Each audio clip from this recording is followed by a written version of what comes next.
Have you ever wondered where your help's going to come from? Have you ever been in a situation where you were trying to figure out just how you were going to make it through or make it out of it? Yesterday, I was moving some books and I was thinking about how I was going to get help. And what happened was I talked to my dad earlier in the week about helping. And so when I went to work yesterday morning, I thought it was going to snow when I rose up. And so I said, well, if I'm going to get this done, I'm going to need to ask Pops so we can do it a little bit earlier. And so I called Pops, and Pops was like, yeah, we can do it at 10 and what have you. And so we had it set to be done at least by 2 o'clock when I had to get the U-Haul truck back. And what happened was is when Pops came, Pops on this occasion thought of a new way of getting the books in the shelter.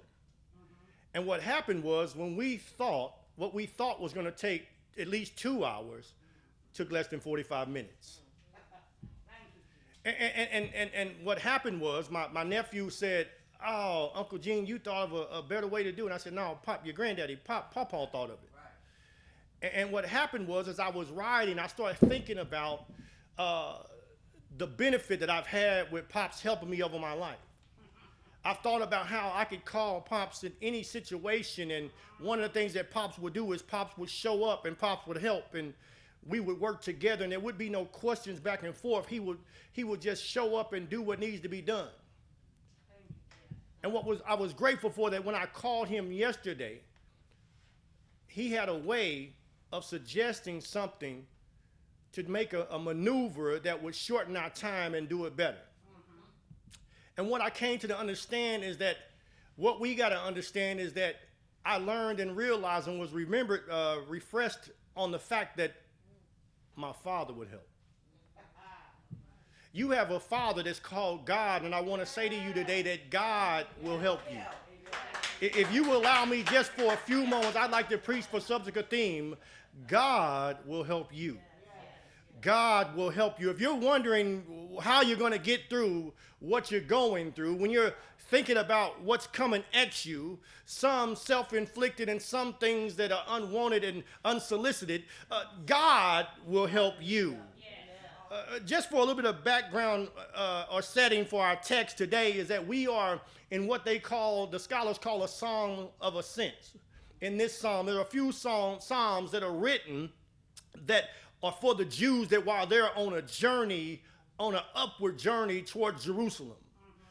After they've been dispersed, they come 3 times a year where they're going to declare their solidarity with the Jews in their worship of the Lord, indicating that they're still one with God, that it doesn't matter where they've been dispersed to, what city or what nation they're in, they still make the journey, the pilgrimage to come back to God.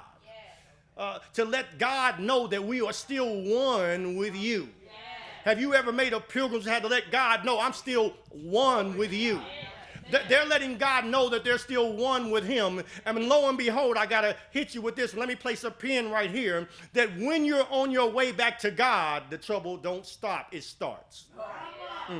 The trouble has a way of starting and heating and intensifying when you're trying to get back to God, when you're trying to get back in the intimacy of what God has called you in. And so what happens is you start to find out on the journey to church that Satan just wait till you get to church to bring out the pain. But I want to caution you and encourage you today that your pain has a purpose. Your pain has a purpose, and your purpose is to let you know and I know that God will help you. God will help you. So if you're on this journey wondering why it seems that all hell is breaking loose, it's because your pain has a purpose, and the purpose is to identify, to reiterate, to help you understand, to help you recollect, to remember that God will help you. Looking here at verse 1, the psalmist is in the midst of a song, and so while they're on the journey, lo and behold, they start to act like the Shileites. They get to singing to God about what they're going through. This song is not an ordinary song. I know they wrote a song that says Stairway to Heaven, but this time they're really on a journey that is a stairway to heaven for them. They're on the stairway making their way back to God. And so what happens is they have the nerve is while they're facing their enemies, they look up to the hills and come back with a question. Have you ever looked around and wondered how you was going to make it? Have you ever wondered what in the Hell is going on? And I do mean Hell, the hell where Satan dwells. I'm not trying to curse on the slide. I'm just, have you ever wondered what kind of demons and what kind of sinful situations have been unleashed in your life, in your house, in your health, in your finances, against your children, against your siblings, against your family? They looked around at the hills because it was commonplace to believe that the hills were where their help was going to come from. But what happened is that they were singing, the Spirit got in that thing and let them know, no, you can look around all you want to, but your help is not over there. Come here for a second. I know you've been looking around, and I got to tell you that your help is not in them, your people, places, and things. No. You keep looking around and keep coming up with a question. Keep coming up with a question, but your pain has a purpose, and it's to let you know that God will help you. So he comes back with the answer because you don't want any unanswered questions on this journey heavenward bound. And praise be to God that the Spirit moves in that song and gives the answer. Look at verse 2 because here's the answer. He says, my help comes from the Lord who made heaven and earth. Now there's a few things I want to hit on today to bring out this help that God provides you and me alike. He says my, that word my right there's a possessive pronoun. He wants us to understand that if the help from God is going to be yours, then it has to be yours. You've got to claim that thing for it to be a thing in your life. He says my help comes from the Lord. A lot of times we look out and say, where's it going to come from? But the first thing is we got to understand that there is help on deck. We got to identify that thing as ours. We got to grab hold. He says mine. But then he says help. That word help right there means assistance. My assistance comes from the Lord. That word comes carries the idea of not coming from something, but coming out of someone. He said comes from the Lord. He's saying that his help is not just what God will do, it's who God is. My help comes from the Lord. It comes from the Lord. And then he says the Lord. And if I was in the Hebrew doing it in English, it would simply say, my help comes from Yahweh. It comes from Yahweh. You say Yahweh, why? The capital Lord. Why that? Because what he's trying to emphasize in the song is the song has a way of bringing you back to a remembrance. What do they remember? You ever sung a song that takes you back to the time, the space of when you first heard it? This song is taking them back to the time and the space of who God is. Yahweh is my help, and my help is in him, and it derives from him. It doesn't just stay in him. He also dispatches it out. But why Yahweh? Because Yahweh, you know and I know, for the church scholars, is the covenant-keeping existing God. Covenant-keeping existing God. The thing is that God is on deck. He's existing. He's real. He's present. That's the first thing we want to understand. We used Hebrews 11:6 last week. Remember? He said that we know that without faith it's impossible. Impossible. He said there's no way you can please God without first believing that he exists. There's an and there. There's an and there. There's no way to please him that unless you believe that he exists, and then there's an and. And that you know that he rewards those that diligently seek him. He said, so before I got saved, people asked me, do you believe in God? Yeah, I know God. I know it's God. But the other part of it is I wasn't seeking God. And you know what happens when you're not seeking God? See, if they weren't singing right here, what would be happening? See, if you're not seeking God, because sometimes you got to seek him in song. If you're not seeking God, then there's no reward. You know the opposite of a reward is, right? Opposite of a reward is a reprimand. The opposite of a prize is judgment. The opposite of the gift is judgment. So he said that you got to first understand that Yahweh exists. and that he also rewards those who diligently seek him. So he said, your help comes from someone, the God that exists, and that also rewards those that come after him.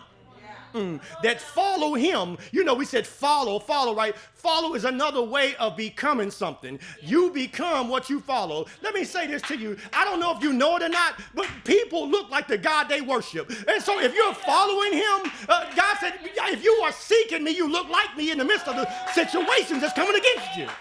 Do you look like God in the midst of the situations and the circumstances, the co-inky-dinks and the happenstances trying to come against your life?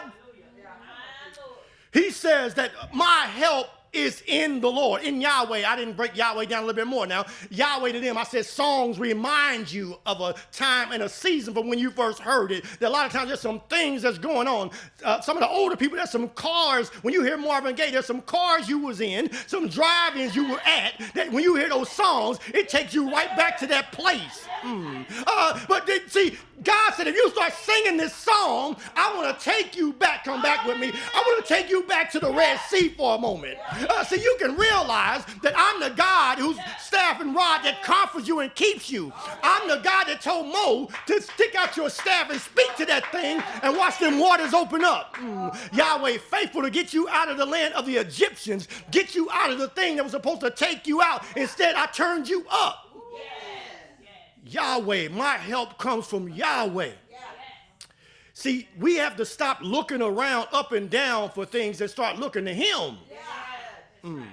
Jesus said it this way, seek ye first his kingdom and his righteousness, and all these things will be added unto you.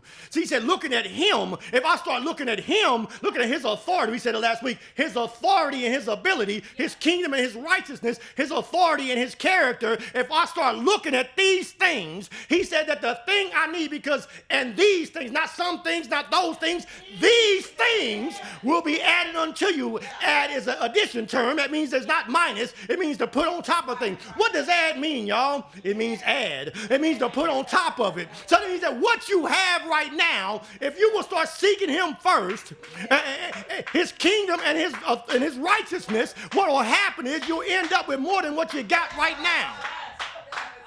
You'll end up with more than what you got right now. And I don't know if you know it or not, there's never been a trouble that has not been meant from the enemy to take from you, because he's a stealer and a killer. He comes to seek, steal, to rob, steal, and destroy, right?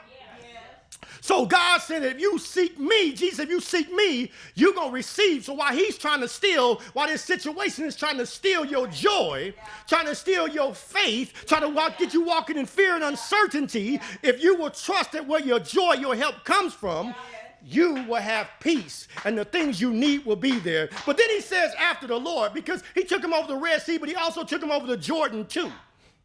That means that when they crossed the Jordan, this time they had to step in that thing. In the Red Sea, they spoke it and it opened up. But sometimes you got to walk with the God that you said is your help. God said, I'm not going to always move that thing before you get to it. Sometimes I'm going to move it while you're in it. So you can tell them that you was in it and walked through it. Some people say, I just walked through. They just parted the waters. But sometimes you got to step in to walk through. That's what God is saying. God said you got to step in to walk through sometimes. And that's what it means. And I know it's flood season. It ain't shallow ground, it ain't shallow water. It's not a puddle. Sometimes that thing is really a river that is at flood stage. Sometimes it's high and about to take you out and about to cover you overhead. It's about to engulf everything about you so you can't see anything but that thing. But God said you got to step in that thing sometimes. This is what he wanted them to remember, that the Lord, Yahweh, is their help. But why just Yahweh? But see, God said that he covered the Red Sea, right? But he didn't just take them back to Jordan and to the Red Sea. He didn't just take them back to getting towards Jericho and coming out of Egypt. No, God, if you look at the next stanza, says this, who made heaven and the earth. God went ahead and said, I am the God of the universe. I'm not just a God that can walk in creation. I'm the God that made creation. I'm over everything that you see. Why do you say over everything? I'm glad you asked. If you look at that word right there, heaven, that word heaven is not heaven where the throne of God is. That word heaven means the skies. And then if you look at the word earth, that means the land you walk on. What is he saying? God said, I know you feel like you've been surrounded by some things, but he said, I'm surrounding the thing that's surrounding you. I know you like you going in circles, and in a hoop, but I'm over the thing that's surrounding you because I'm over the thing that's above, and I'm under the thing that's beneath. I got this thing sewed up and wrapped tight. God said, I'm covering that thing. He said, so if you're going to have confidence, he said also, I'm sorry, Yahweh, Yahweh, Yahweh. Why Yahweh? Why does that matter? Why does his power matter when he says Yahweh? Because he's saying that I'm not just a powerful God that's over the Jordan and the Red Sea and over the universe that's above and beneath. I'm also the God that you are in relationship to. He's saying that you are connected to somebody that's connected. If you ever watch mafia movies, I ain't endorsing them. I'm just saying, but they have one thing that they'll say in mafia movies. They'll tell somebody, you've ever seen them, they'll say, you can't touch him because he's connected. There's times when they wanted to kill people, but you can't kill him because he's connected. See, God is saying you are connected. Not Vito Corleone. You are connected to the real God Father. I told you in the beginning that you have a Father that is God. You are connected. Hell or high water can't touch you because you are connected. It has to get permission to come towards you. He says in verse 3, I'm going to come back to this next week, but he says in verse 3, he will not let your foot be moved. That word move right there carries the idea is it has nothing to do with feet and moving. It is not about 4 toes and a big toe. It's not about that. He's saying that your life, he will not let your life be fallen into destruction. He will not let you be moved. He who keeps you will not slumber. God is saying that he will not fade away and fall asleep on you. Sometimes you wonder if people, if they really gonna come through, were you waiting on it? You ever had a check in the mail you waiting on, you wonder if it's gonna come through or not? When you're in this delay season, you don't know if it's really gonna stay there or people really gonna keep their word, gonna fade out and kind of, be shifty with you. God is really saying, I'm not gonna slumber. I'm not gonna act like I'm gonna do it and not do it. But then he goes further and said he's not going to sleep either. That word sleep carries the idea of total disregard. That means he's not going to be totally unaware and leave you abandoned and forsaken without ability of his capabilities to overcome what's trying to overcome you. He said he's not going to fall out of things and be lagging behind to do what he's going to do. Walking days like he's got ADHD. He's not going to do that. No, he's going to be up and alert about your thing, but he's also not going to totally fall asleep and be ignorant and unaware of what you're facing. I know right now you might have been facing it so long right now that it's tempting for you to come in this church house and really believe that God is not going to do a thing. Because it's coming at you for a reason to get you to think what you think right now. But God sent this word to say, hey, no, I don't want you to believe what you've been experiencing. Don't believe your lying eyes. Because sometimes what you're seeing is really just the source of your lying eyes. Because he says walk by faith and not by sight. So sometimes your eyes are lying eyes. Sometimes what you are enduring and experiencing that seems like it's going to take you out are lying eyes giving you a sermon of destruction. God said walk by faith and not by sight. Faith comes by hearing and hearing by the word of God. And so God said, I need you to trust my hand, trust my heart when you can't trace my hand. And so he says, I will not sleep nor slumber. He said, look, I know it don't feel like it should feel right now. It seems like it's going to keep going on and you're never going to come out of it. He said, the devil is a lie. I am not slumbering. My plan is being worked out. The word will do what it's appointed to do. The vision will not delay. It is set for an appointed time. Your deliverance is set for an appointed time. Somebody say it with me. My deliverance is set for appointed time. Can I get total buy-in? Can I get everybody? My deliverance is set for an appointed time. So just because it hasn't happened, this is me, not y'all. So just because it hasn't happened, don't mean that it won't happen. It just means that it will happen when it's supposed to happen. Just because it hasn't happened, don't mean that it won't happen. It just means that it will happen when it's supposed to happen. See, it's set for an appointed time. That's what God's trying to help us understand. But I really wanted to get down to this last part, and I'll wrap it up and get us up out of here. Look in verse 5 and 6. It says, the Lord is your keeper. Yeah, let me go on. Let me play Hebrew on y'all. Play Hebrew using English. Yahweh is your keeper. Yahweh is your shade on your right hand. The sun shall not strike you by day, nor the moon by night. That word keeper carries the idea of guard, a bodyguard, if you will. He said, Yahweh is your bodyguard. And then he says what this bodyguard does. He says, your bodyguard is your shade on your right hand. Before I deal with the shade part, let me get to the right hand. The word right hand carries the idea of strengthening. God is whatever he is meant to strengthen you when you feel strength out of strength. It's meant to empower you when you feel powerless. It's meant to enlighten you when you feel darkened. God says he is the guard that will strengthen you. This is how the Hebrew understood that, meaning that he is the guard that will give you what you need to carry on when you feel like giving up. He will help you continue to take steps knowing that you're going through, that it's not going through you. Knowing that you're going to overcome, it's not going to overcome you. So what is that shade that guard does? He said your shade. That word shade carries the idea of God stepping in between the sun and blocking the sun so it can't touch you. It says that a sun, shade stepping in between, right? In between, but it's a little deeper than that. When you look at the word shade, it carries the idea of a shadow.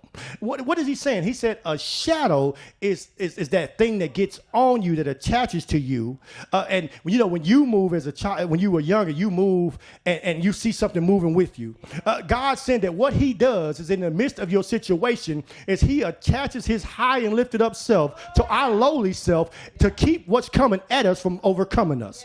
God said he will get intimate with you in the midst of your struggle. It said when you move, God moves just like that. But God said not just your move, but God said I move and you move just like that. He will be a shadow, because a shadow, what it does is light travels straight degrees. And what happens with a shadow is when it hits an object that it can't go through, it creates a shadow, a reflection. Because light can't go around, it has to create a shadow. So the object that's bigger than the light ends up being shown off as a shadow. God, come here for a second. God is bigger than the light of the struggle that's coming at you. And so what's coming at you comes at God. God blocks that thing off, attaches to you at the same time. And God is so big, he's so high you can't go over him, and so low you can't get under him. So the struggle that's coming at you can't get over you, can't get under him, and can't go around him to get you. What you thought was going to take you out is really meant to take you up, because God is a shadow, a shade that blocks the sun by day and the moon by night. You said sun by day, moon by night, because some things, as the word strike there, is meant to attack you. God is going to stop the attack of their mouth, the attack of their rejection, the attack of the finance, the attack of the hurts, the attack of the harm, the attack of the health. God steps in that thing and blocks off the light of their attack. You know the light of their attack? What he's saying is he takes the strength of the light so it becomes darkness. That's why it's a shadow shooting down. At one point in the struggle, light seems like it's got all the power, like it's overcoming you. But when God gets in that thing and you attach to him, it can't help but be nothing but darkness. And darkness is something that is emblematic of something that is without power. That thing that was controlling you, God gets in that thing, gets in the middle of it, but not just stands in the middle. He attaches to you so you're covered all around, and that thing starts to lose its power. It loses its authority over your life. It no longer has a stronghold capability over you. It no longer causes you to worry by night and to stress out and stroke out by day. Because when he's talking about the sun by day, what he's saying is the Jew understood that on this journey, they would have to deal with the elements of the heat and the sun. And so the sun would take their strength and they were subject to fall out and stroke out and die. You know that people can have strokes out of nowhere. And so they can be walking thinking they're fine, sweating, and end up be gone. God said, I'm covering you so you won't all of a sudden fall out. What's that? That sounds like eternal security to me. God says, I got this thing. That's your going out and your coming in. God said, I won't just cover you while you're on your way to worship. I got you when you come out too. I got you when you come out too. He said that he's covering you by day, but then he also says that I got you by night. Because at nighttime what happens is, like what happens with you and I, at night that the enemies will also change their format and their structure of attack. At night you'll have enemies that would hang under the cloak of darkness. Animals and marauders will come out because they're undercover. But not only would you have to deal with the animals and the marauders, you also have to deal with the coldness of night because it's just the moon.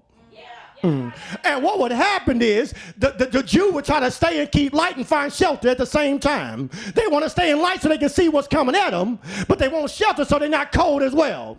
But what happens is they getting exposed, and what happens is when the enemies come at them, they in the light trying to be covered, and the light, lo and behold, causes them to be moonstruck. You know what moonstruck is? Moonstruck is what they said in history is what they creates a lunatic. They used to say, you're a lunatic. You got the mind of a lunatic. I hear you, ghetto boys. You got the mind of a lunatic. You getting outside of yourself, meaning that the things that are going on, you got you outside of yourself. You're saying and doing things that are unlike you. And what God is saying is that while you trying to cover yourself, because you really want to see where the enemy's coming from, because sometimes by your own means, while you trying to look this way and look that way, you still find yourself exposed to the unknown thing that's taking you out that you are unaware of. A lot of times they were unaware that the moon was going to have this effect. They were just looking on the things around them. Come here for a second. What am I suggesting to you? I'm saying that you think this thing coming at you is physical, but it's really spiritual. Yeah. So you looking at him, her, and them, and you think it's just about what they saying or what they not doing. But God is saying, while you trying to go word for word with them, go item for item with them, you trying to match up with them, and what's happening is you missing the sun, the moon. You're missing that this is spiritual. Because Tony Evans said it, I said before, if all you see is what you see, then you don't see all there is to be seen. He's saying that God has covered you from even the unseen. That while you're doing your work over here, trying to deal with these little animals and these marauders, God said, I still got you covered so you're not exposed. I got you, and if you wrap those things up, it's parallel. Because what he's really suggesting in all that is God has got you covered in your going out and your coming in. I got you in the daytime and the night. It don't matter what time of day. God said, I'm a 24-hour God, 24/7. God said, I got you covered. So you ain't got to worry about it. He said, I'm not sleeping or slumbering or sleeping. I'm not slow to the job. I'm not slumbering. I'm not sleeping. I'm not forsaking. I haven't left you nor abandoned you. I'm not doing that. He said, but I want you to know I'm the bodyguard that stays with you through and through. God will help you. God will help you because God has helped you. We can look back at the cross and know that he gave his one and only begotten son who paid for my sins and your sins alike. And in the midst of your situation and your circumstances, you got to start singing to the Lord. You got to start singing about Calvary. You got to singing about he's faithful. You got to start singing about I'm grateful. You got to start singing about he favored me. You got to start singing the wine and draw me closer to you. You got to start singing them hymns that cause you to be placed back in a reflection of his healing and his deliverance. You got to sing the hymn. See, the situation wants you to start singing about it. What do you mean singing? I'm not singing. I can't sing. No, you are. You singing is just a different tonality of lyrics, of words. So you sing. You may not be sounding good while you singing about your problems, but you singing because you keep using the words that talk about the complaining and the situation that you're going through rather than the God that carries you through, that's covered you through and through. See, you keep talking more about it than him. And so you got to change what you're singing about. I'm going through hell, but God. But God.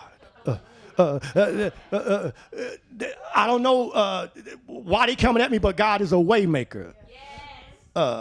He's a mind regulator. Remember, he's so high you can't get over him, and so low you can't get under him.